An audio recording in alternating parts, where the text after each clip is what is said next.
মৃত্যুর কিছু মুহূর্ত আগে কর্ণ জানতে পারলেন তার মৃত্যু অনিবার্য। তাই তিনি শ্রীকৃষ্ণকে জিজ্ঞাসা করলেন, জন্মের পর মা আমাকে জলে ভাসিয়ে দিলেন, সেখানে আমার কি দোষ ছিল?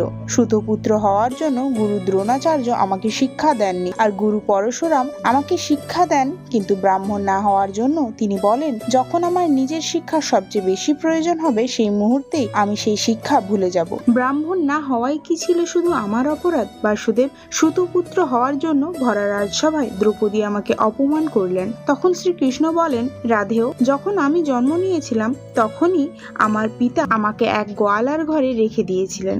আমার নিজ মামাই আমাকে হত্যা করার জন্য কত না কৌশল করেছেন।